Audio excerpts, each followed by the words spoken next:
Hi అండి, అందరూ ఎలా ఉన్నారు? బాగున్నారా? నేనైతే బాగున్నాను. మీరు కూడా బాగుండాలని మనస్ఫూర్తిగా అయితే కోరుకుంటున్నాను. ఈరోజు 31 కదా, ఇంకా ప్రేయర్కి అయితే వెళ్ళాలి.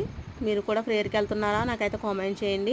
ఇంక ఇది కొత్తిమీర ఏంటి ఇంత స్పెషల్గా చూపిస్తుంది అనుకుంటున్నారా? అదేనండి, మా వీధిలో ఒక ఆవిడ కొత్తిమీర పండిస్తారు అన్నమాట. మేమైతే పాలు తెచ్చుకోవడానికి వెళ్తాము. ఆవిడైతే కొత్తిమీర అయితే పండించి మనకి ఎప్పుడు కావాలితే అప్పుడు పీకి 20 రూపీస్కి 2 కట్టలు పెద్ద పెద్దగా ఉంటాయి. భలే వస్తారు. స్మెల్ మాట సూపర్ ఉంటుంది.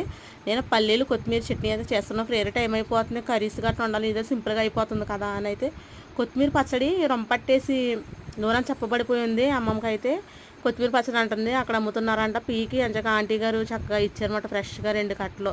మన సైకిల్ అయిన దగ్గర తీసుకుంటే చిన్న చిన్న కట్టలు అసలు సరిపోలేదు. ఇదైతే బాగా ఇచ్చారన్నమాట. వీడియోస్తో లైక్ చేయండి. మీరు కూడా ఇలా ఇంటి దగ్గర పండించి తెచ్చుకుని వండుకుంటారా? కామెంట్ చేయండి. ఓకేనా ఫ్రెండ్స్? తుక్కైతే పొయ్యి అంటిచ్చేసా. నీళ్ళు కాసుకోవాలి కదా మా తలస్నానం చేయడానికి. Bye friends.